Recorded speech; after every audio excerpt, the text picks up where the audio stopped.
Is there a chance like that Zelensky could work productively with Trump? Look, I think they're quite similar. I mean, they have lots of traits in common. We can say that they're both comedians because, I mean, Hello, this is the Fiction Nonfiction podcast from Literary Hub, where we believe that every issue in your social media feed or on the evening news has already been tackled somewhere in literature. I'm Vivi Ganeshananthan, also known as Sugi, author of the novel Brotherless Night. And I'm Whitney Terrell, author of the novel The Good Lieutenant. Guess what I was doing this Thursday? Grading papers, root canal. Second one, Really? almost. Really? I was at the dentist. Fortunately, not for root canal, just routine cleaning. I'm lying there. I'm looking up at the TV, trying to ignore what's happening. Guess what I saw on CNBC, which my hygienist calls the Money Channel? Why are there so many guesses in this opening? Because I'm assuming that you don't watch I don't. CNBC at 8 a.m. in the morning. And because the person that I saw ringing the New York Stock Exchange bell to open trading with a big picture of his Time Man of the Year cover, what Person of the Year, whatever it is, behind him was none other than our president-elect, Donald Trump himself. And Jim Cramer went over to interview him. Very innocuous, mostly. But Trump did say one thing that gave me a chill. Just one thing. One thing. Cramer asked him what he would do right away when he got into office, and Trump said, "We've got two wars to end." And that made me think of Gaza, of course, and also Ukraine. Trump has been famously friendly to the Russian aggressor in that war, Vladimir Putin, and his vice president J.D. Vance has also said he has no interest in the war in Ukraine. Oh my God. You said that sentence and I just remembered again that JD Vance is going to be vice president. Man, fuck this. Right. Okay.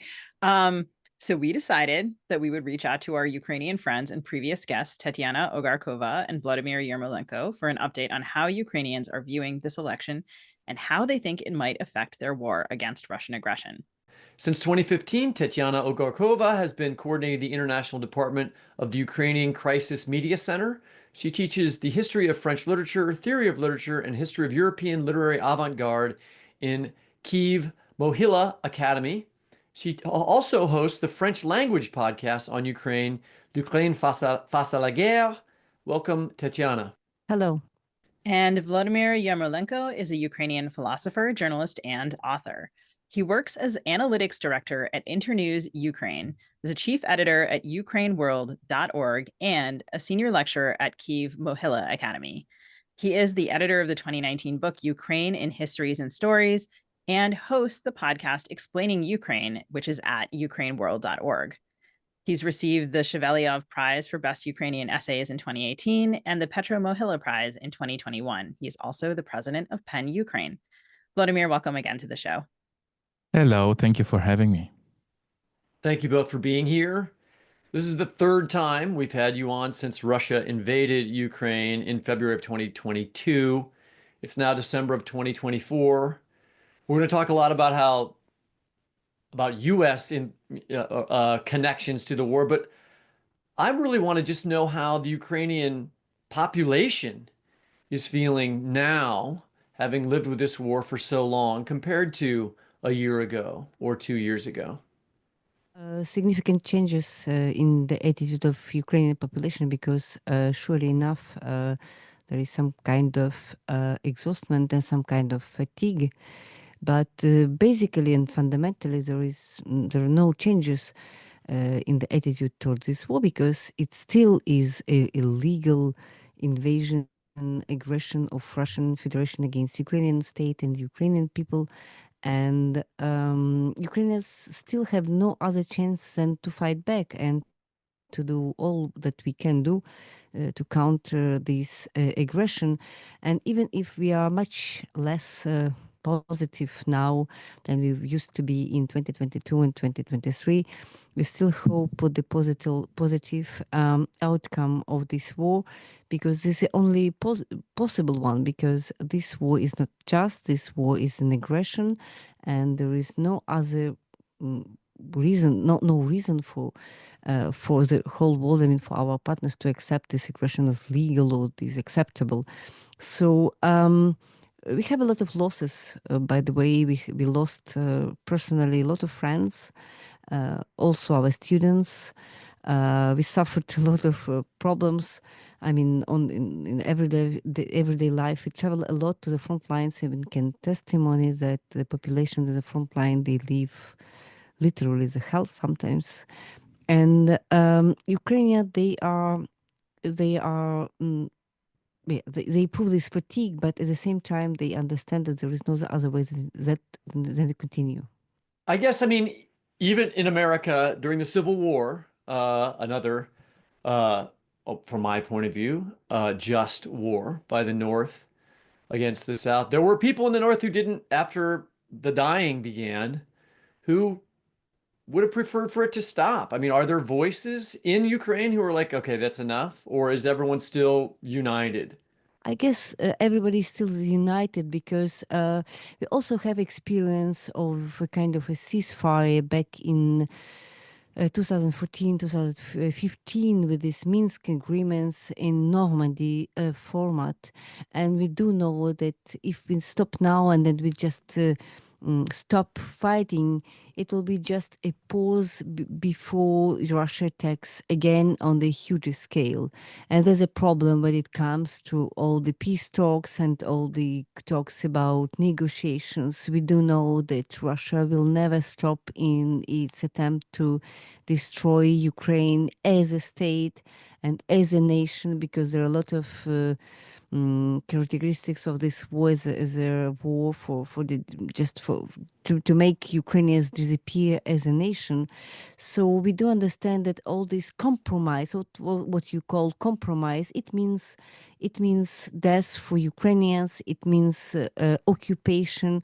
Unfortunately, with Volodymyr, we were able to testimony what occupation means for Ukrainian people, because we visited many places which used to be occupied by Russian forces back in 2022 and which were liberated. And we talked to many people who lived in these territories.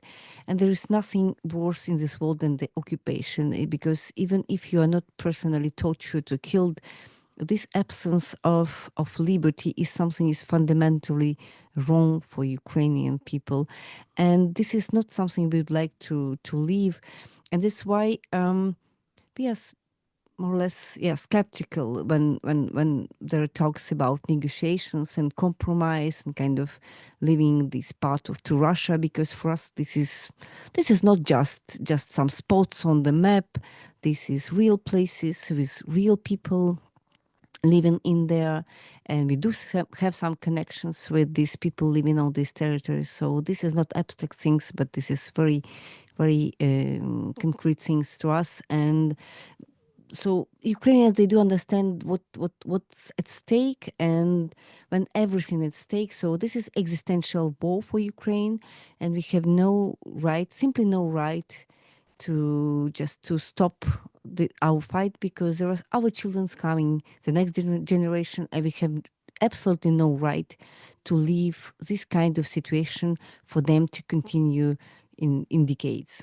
I can understand what you mean in terms of like, what does a compromise actually mean? How can there be a compromise with someone who is coming to take things from you that are rightfully yours? And you're referring, of course, to the massive losses suffered by Ukrainians over the past couple of years. Just to set the stage for our listeners, could you maybe give us an overview of how things stand on the ground in Ukraine compared to, say, one calendar year ago? We were all pretty amazed when Ukraine conducted its successful offensive into the Kursk Oblast outside Russia back in August. But what is the status there today? And kind of where is Ukraine gaining territory versus where is Russia advancing? Well, if you read in the news that Russians are advancing, this is true. But if you look at the map, you understand that in 2024, Russians were able to take only two small, not even regional, but sub-regional centers. This is Avdiivka and this is Vuhledar. And if you look at the map of Ukraine, even the gains are so tiny, and this is the whole year of 2024. So just remember how, for example, the big wars were developing, like Second World War. Look at the way how much has it taken for the Nazi Germany after invasion of the Soviet Union in 1945 41 go through the whole of Ukraine, and the major fights were in Ukraine and Belarus, by the way, and not in Russia, and stop around Kursk, by the way, around Kursk and the current Volgograd, which at the time was called Stalingrad, by the winter of 42, 43, and then get a defeat, and then the war would go in the opposite direction.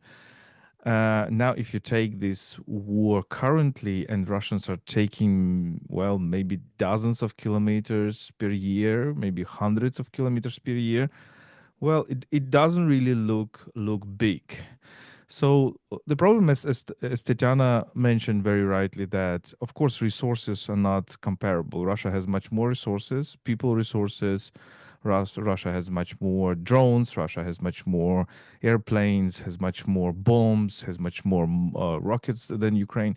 But even when Ukrainians are on the defense, when we are retreating, when we really underarmed and we have lesser people, Russia doesn't gain too much. Of course, all these territories are very dear to our hearts because we know people who have been living there. We have been, for example, we have been 1 year ago in one of the villages, which is now practically occupied or destroyed in the south of Ukraine. But if you look globally, it just shows how weak Russia is actually. And Ukrainians, yeah, we gained some territory in the Kursk Oblast in Russia just to have a kind of exchange, because you see that with Russia, it's only tit for tat logic. So you can only negotiate if you have taken from Russia something.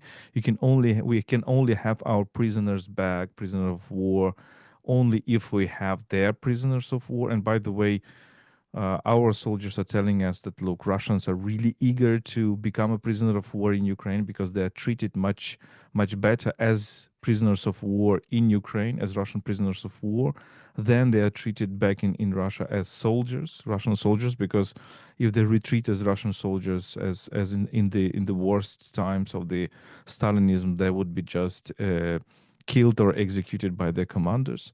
So if you look at this globally, you understand that Ukraine continues to be resilient, that, as Tetyana said, we go very often to the front line. We bring cars to our defenders, to our medics, to our soldiers.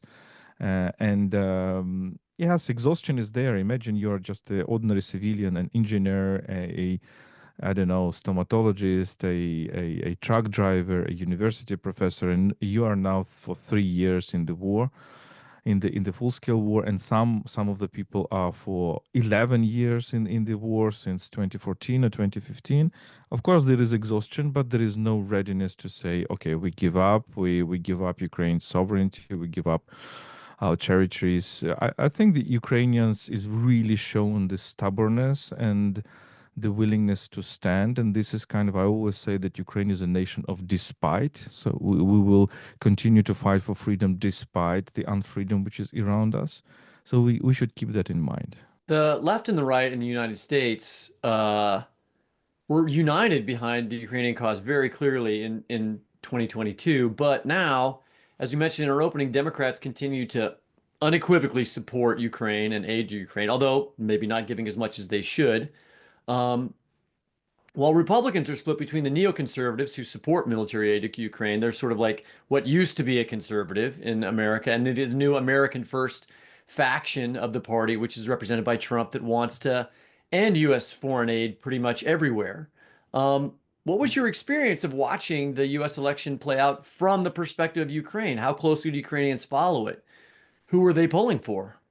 Well, American election was a big issue here in Ukraine. Everybody was watching the campaign and the whole process, and for sure, everybody, I guess, here in Ukraine understood that what's at stake is the Ukrainian future, because United States is the bigger player, the biggest player in this geopolitical game. And there's no secret that we were worried at the moment when we understood that Donald Trump finally won this election. We were worried, but we were not desperate because of many things. Because, you know, it was expected in a way because many experts were talking about this possibility, but at the same time, we do have some experience with Donald Trump back in his first presidency. And we do remember, for example, Yeah, he tried to extort your president to dig up dirt on Biden. That's what he yeah, did. yeah, exactly. But we also remember javelins, for example, which were delivered under Trump in his first presidency.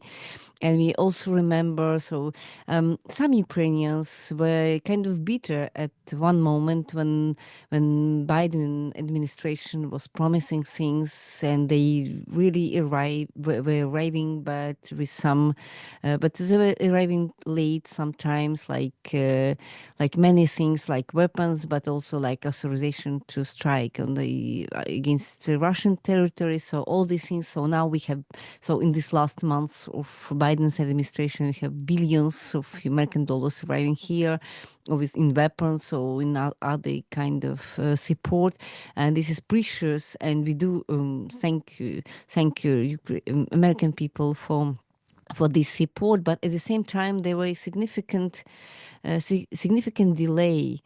I mean, between on the one hand, you have this rhythm of this war, which is extremely dynamic, and what we can testimony also from our talks with military, that this is developing in an extremely rapid way. So you are to react quickly to new technologies, to new ways to get this war. So sometimes you need tanks, but sometimes it's too late for tanks. You know, it's too late for Abrams. It's too late for all the equipment which arrives now, but it was needed. I mean, 6 months ago, but now it's here, but it's too late to exploit. You know, to use it.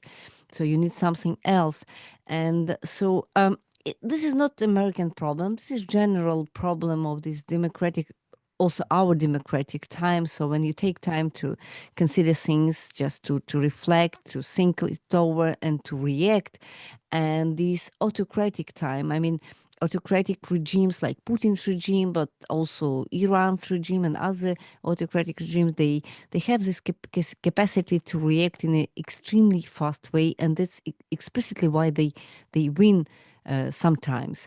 So when Donald Trump, we understood that Donald Trump is winning this election, it was pretty obvious from the first hours from this 6th November.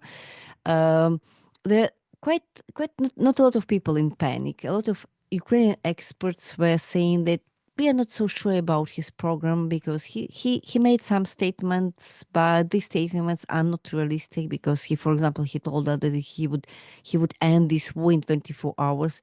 It makes people laugh here in Ukraine, frankly, because nobody believes that you can finish this war in 24 hours. It's much more complex than that because Russians are deep into our territory and you cannot finish that in 24 hours.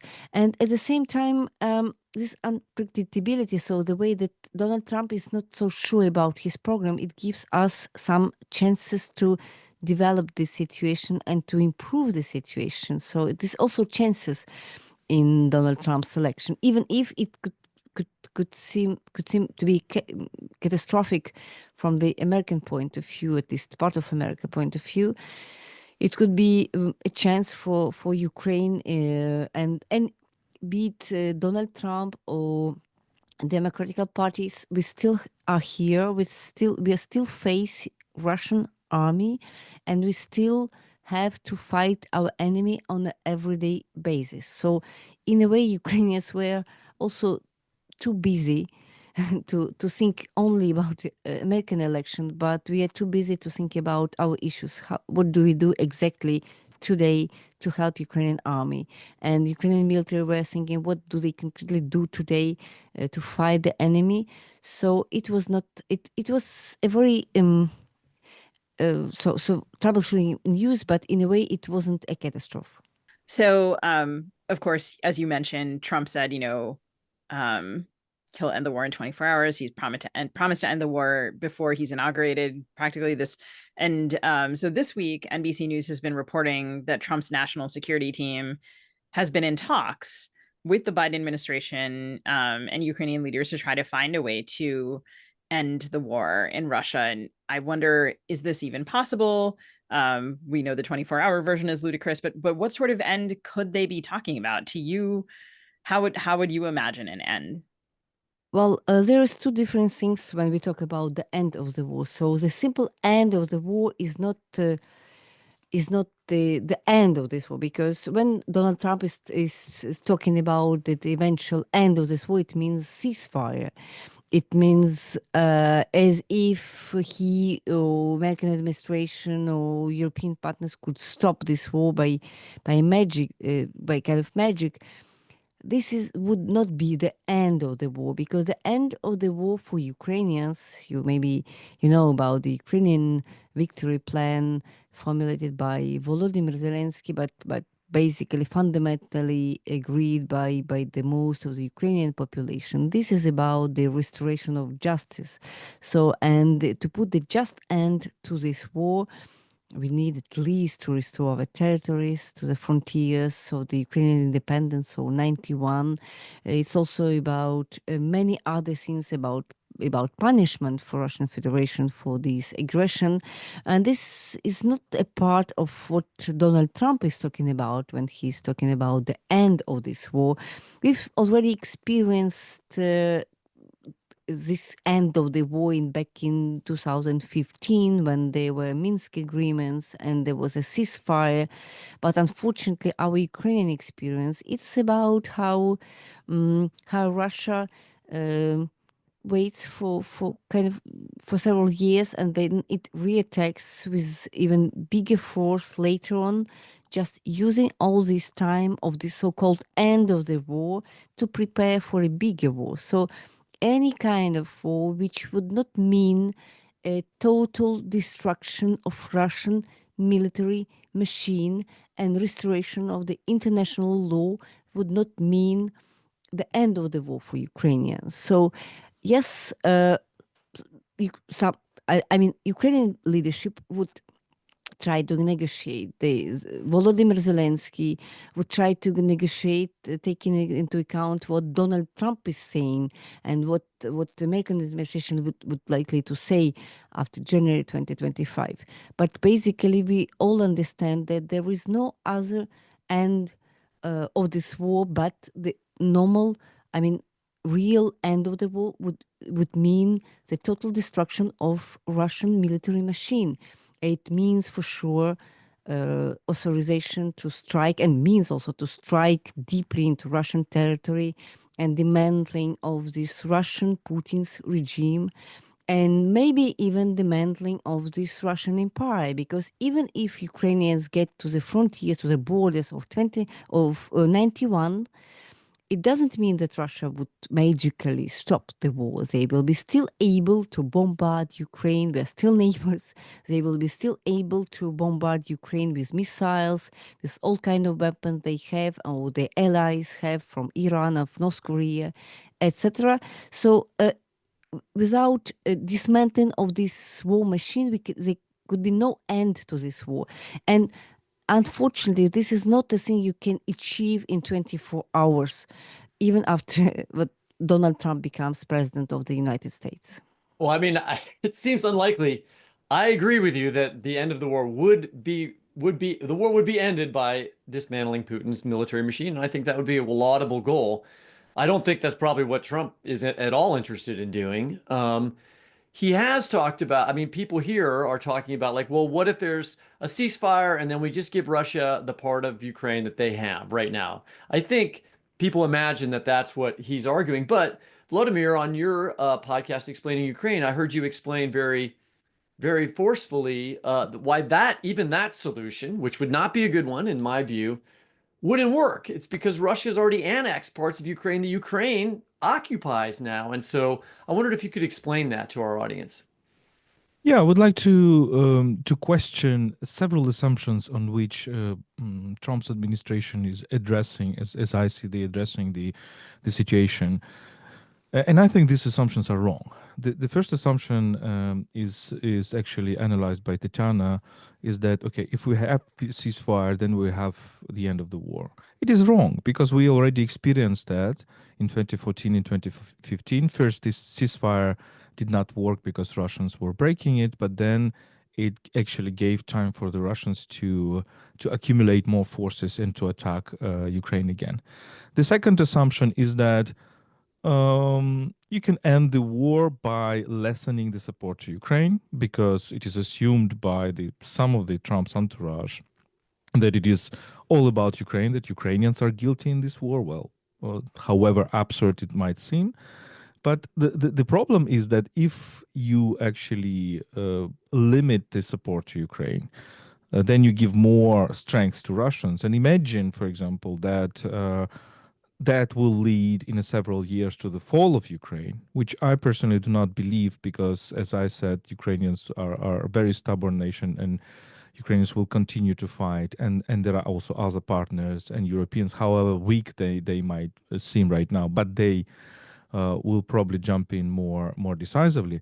But even if Ukraine falls and turns into, Belarus, a kind of a Belarus, a Russia puppet state, then there is nothing that will stop Russia in attacking other countries, including the NATO members. There is no rational thinking why Russians will not do that, because if you say they are afraid of attacking NATO member states, in their minds they're already waging the war against NATO. Look at Russian propaganda, what they're saying. So in their minds, attacking the Baltic states or attacking Poland is a very important thing in their imperialism, because Putin said many times that he's one of the role models is Peter I, Russian Tsar of the early 18th century. And what Peter I did, he actually opened the way for the Russians to get into the Baltic Sea. And the Baltic Sea is actually part of the broader, breach to the Atlantic. The third assumption, which is wrong, is that Trump thinks that he can still get Russia back as a kind of a U.S. Ally or whatever against China. So he's trying to imagine the, let's say, anti-Kissinger plan. So as we know, Kissinger succeeded in getting China from the Soviet Union, the breaking this kind of a union between Soviet Union and China. And I think some people around Trump think that, well, now it's the opposite, that is possible. So you can take Russia back into kind of a Western orbit by giving the concessions, by giving probably Ukraine, the whole of Ukraine or whatever. And then it will be a common front against China. And that's a big, big illusion, because Russia and China are already big allies. They kind of structurally very similar. They are autocracies, and China is interested in Russian resources. Russia is interested in Chinese easy money and unconditional financial, economic support, and whatever, technological support. So this assumption is wrong. And the fourth assumption is that, okay, if you freeze the line, or if you freeze the war on the current line, then everything will be fine. Well, the problem is that Russians included into their constitution much more territories of Ukraine as they consider to be Russian as what they actually have. So when Trump administration is talking about Crimea, let's forget Crimea. Well, the problem is that Russians, since Crimea, annexed 4 more Ukrainian regions. So it's not only about Crimea. And it's also about those cities, big cities like Zaporizhia and Kherson and the lands around them, which Russians do not control. So in the Russian mind, there is no legal difference between Crimea and, for example, Zaporizhia, which has never been occupied by the Russians in 2014, which they try to attack, but it will be a battle that will take years and years if we take the current Russians pace, because, well, the wars today are different. It's not like Second World War, when you can maneuver and you can mobilize millions and millions of people and proceed very fast. So these are assumptions on which Trump sooner or later will understand that he and his entourage was wrong about, and you need to develop another strategy. And probably the fifth assumption, that you can have a deal with Russia. So these are five assumptions which sooner or later, and it depends. We don't know whether sooner or later he'll understand that these assumptions are wrong, and you need to develop some other strategy. Well, in my podcast, I really try to help Trump advisors and himself to get a bit of more realistic view, because what they think about the war is so naive and so childish. So I think it's time for them to get more mature and to become more adult about this issue. So NBC is reporting that, and I'm quoting here, Trump's team has not yet informed Ukrainian President Volodymyr Zelensky's government about any potential plans, but recent meetings and conversations between Zelensky, Trump, and their advisors have been constructive, including a face-to-face meeting in Paris, brokered by French President Emmanuel Macron. Is there a chance that Zelensky could work productively with Trump? Look, I think they're quite similar. I mean, they have lots of traits in common.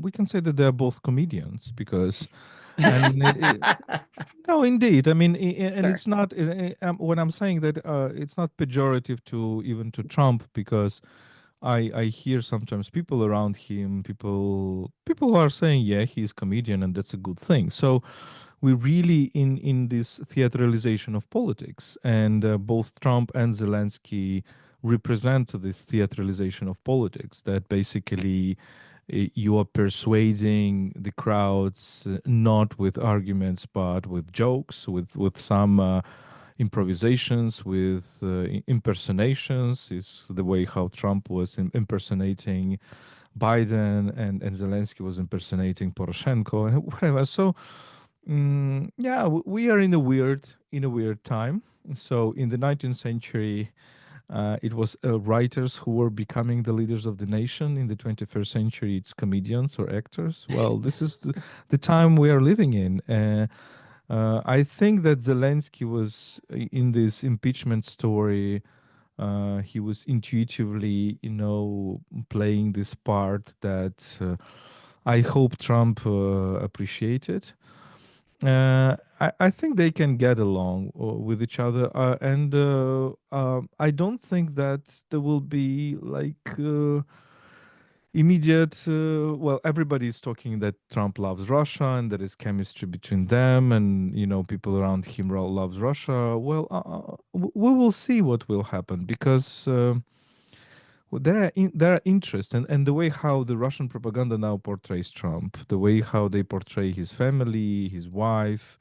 Well, this is very, very humiliating. This is very, very, hostile. I don't know why they're doing this, but we also Can should you give remember. some examples of that? I've seen a few, but I wonder if you could just for our listeners give an example of the way that Trump is now being portrayed in the Well, for Russian example, media. his wife was. There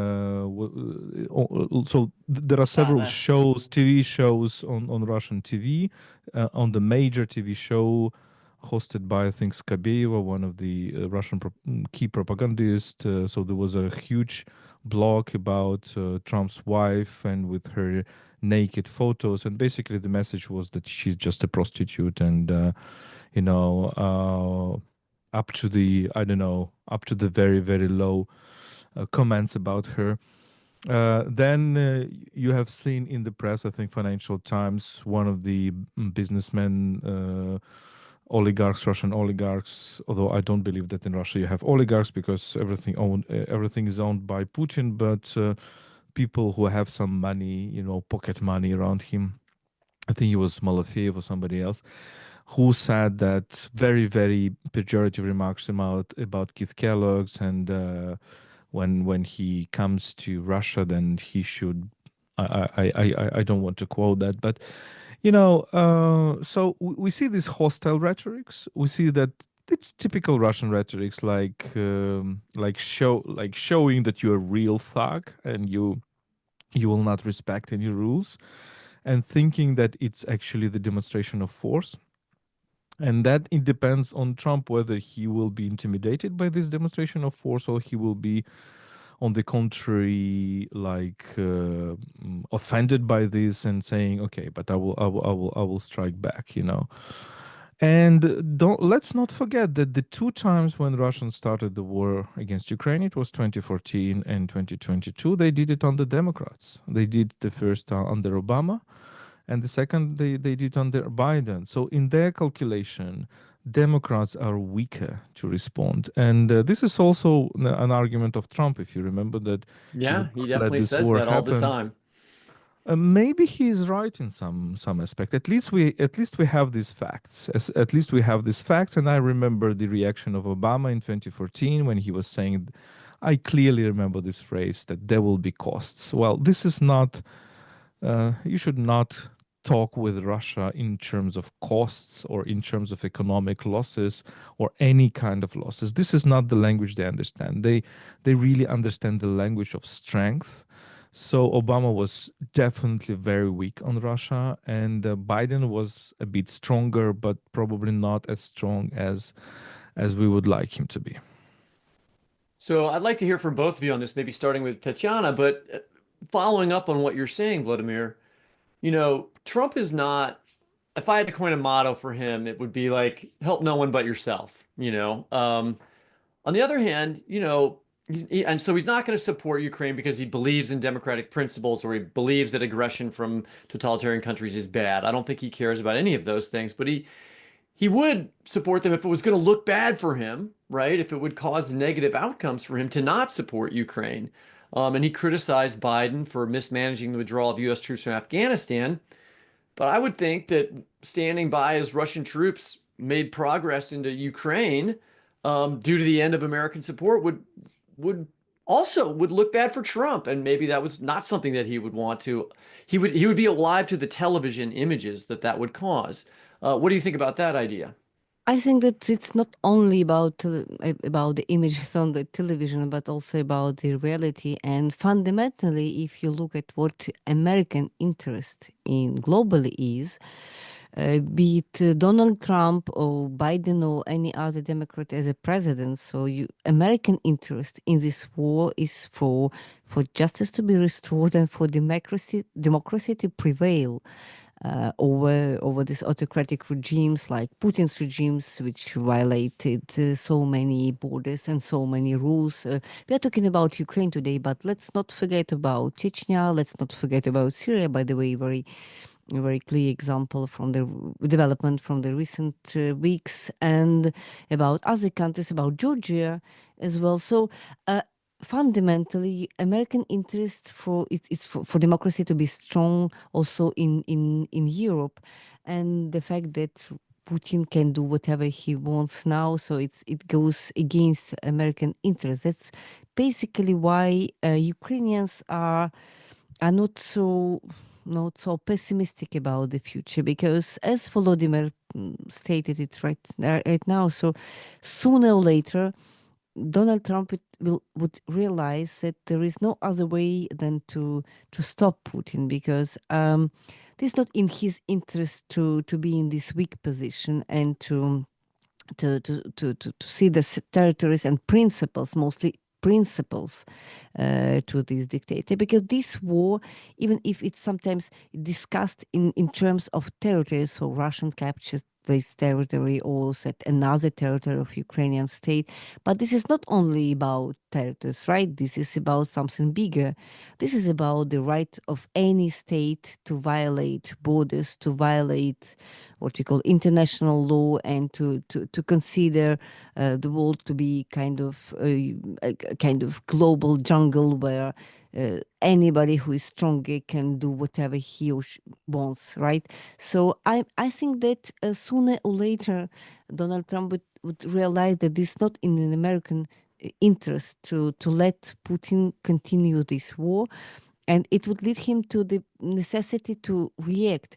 The problem with all these negotiations and with all this peace talking and is that practically we Ukrainians, we don't understand what kind of pressure does Donald Trump has on Putin, because if we're talking about negotiations, we think directly about any kind of pressure Donald Trump could put on Zelensky, on Ukraine, saying that we will limit weapons, we will limit finance, etc. But what other kind of pressure does he have against Putin? So that's a big question, and we still think that globally. So I mean, fundamentally, this is in the interest of everybody for this international law, these rules, international rules to be restored. And if you let Putin continue, it also kind of invitation for any other state to continue. I mean, we're talking about China, but we're also talking about Taiwan, right? So we're talking about any other conflict in the globally. So if you let Putin continue, so it means that you just make a blind eye on any kind of conflict where any kind of state could aggress another one. So it would take time probably for Donald Trump to understand what's all about here in this part of the planet, and but we do hope that there are some chances for Republicans, even under Trump, to realize that this is fundamental and existential also for democracy to win here in Ukraine, to win now, and not to postpone this conflict, because otherwise, as Volodymyr put it, so there is no other chances. This conflict would expand to Europe, to other countries and to NATO countries, and United States in any case would be obliged to react, because it would be a question of NATO countries. Ukraine is not a NATO country right now. So if you let Ukraine fall now, it would mean that you would have to stand for, I don't know, for Baltic states or for Poland, for any other country tomorrow. And are you strong enough to stand for them? And are you strong enough to face really Putin as he is, with his army, with his allies? He's enlarging his alliances, right? So he's much stronger today than he was in 2022, right? With North Korea, with Iran. So basically there is no other solution than to stop it and to say it clearly and as explicitly as possible. So just stop it. So there is no other possibility for Putin to continue this war.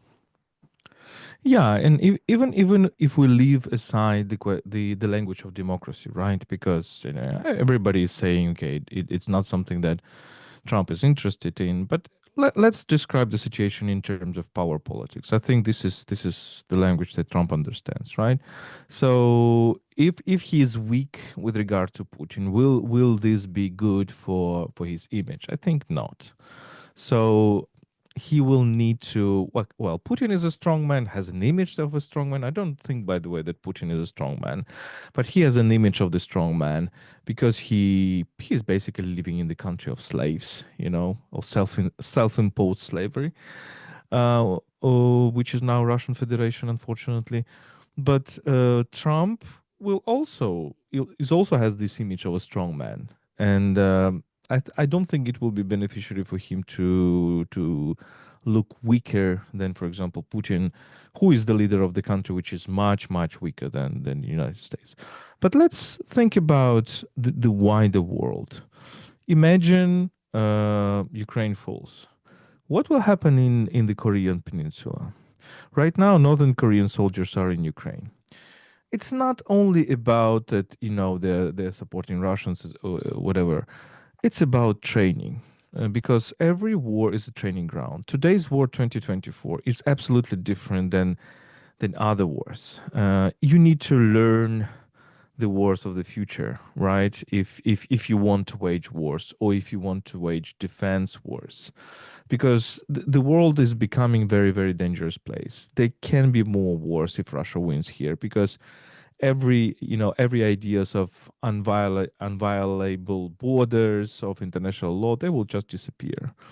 And we can have, okay, everybody's talking about China invading Taiwan. This is possible, right? But probably they will have a deal between China and the United States. But let's think about Koreans. Why North Koreans would, avoid the possibility to do some harm to the South Koreans? I watch a little bit South Korean politics, and I see the turbulence there, like typical current democratic turbulence. And I also see that in public opinion, there is not so much understanding how the presence of the North Korean soldiers in the Russian war against Ukraine is an existential danger for South Korea, for example.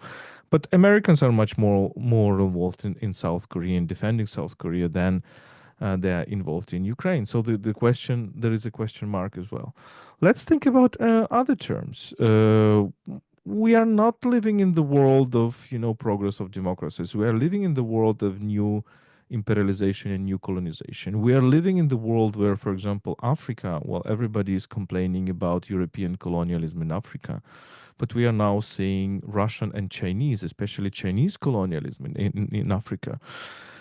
Will United States be happy to just look at this in this kind of a neo-isolationist perspective, or will it end at some point? Because if we remember 20th century history of America, it was quite isolationist during the First World War initially, during the Second World War, but then the logic of events actually pushed it to be more active, and it benefited America.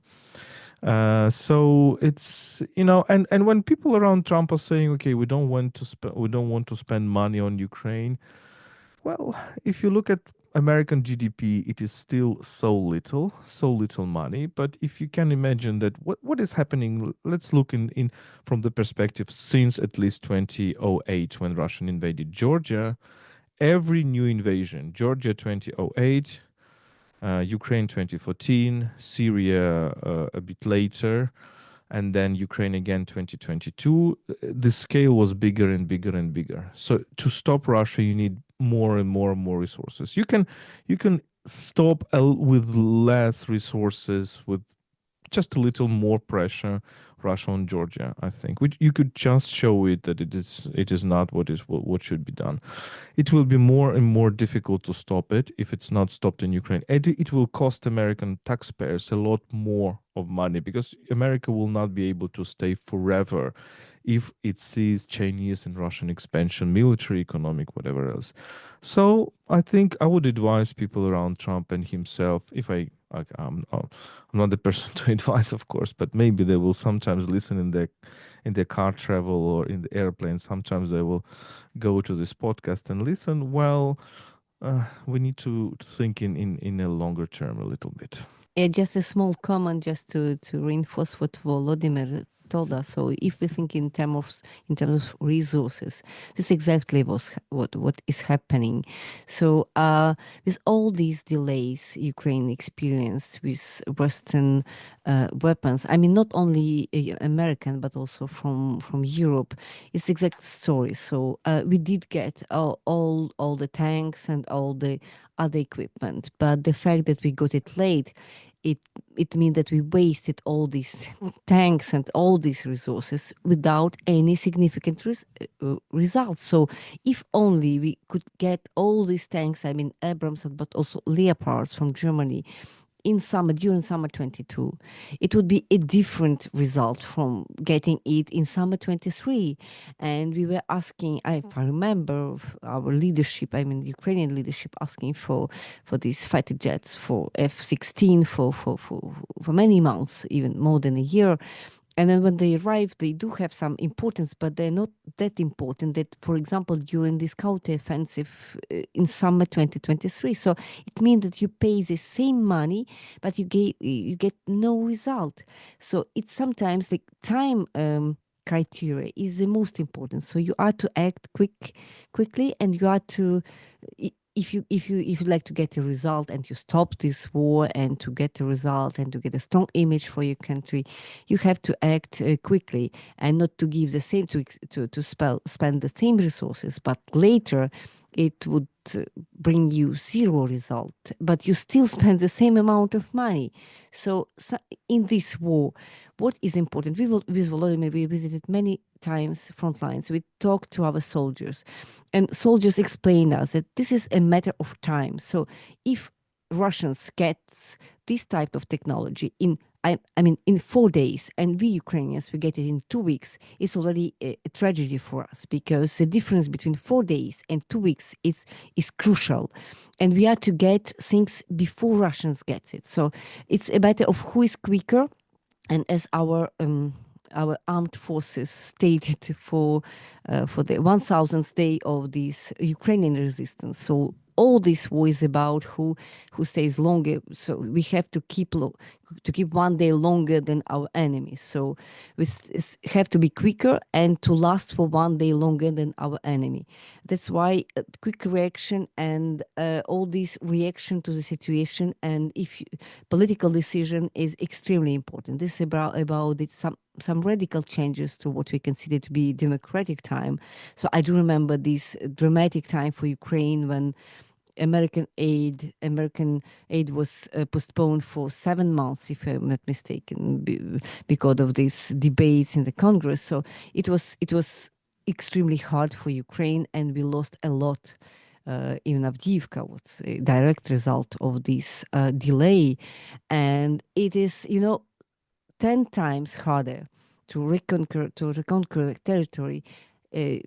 Compared to not to concede this territory. So we are to be concentrated in time and to accumulate all the efforts in a short amount of time. Otherwise, we'll lose this war. And I mean, not only we Ukraine, but I mean, the whole democratic world would lose this war. I think that is such an important and important point that our friend Matt Gallagher made a similar point when he was on our show a while back. And for our listeners, we'll link to that and also to the previous episodes that Tetyana and Volodymyr have been on, so you can hear kind of the progression of how this has gone. And I think, it's so important to say that, yeah, if we don't do something about this now, that doing something about it later will be so much harder. I really hope that we can have you back on in a year and have a great conversation about how Trump has done the right thing, and how everything has gone smoothly and Russian aggression has been stopped.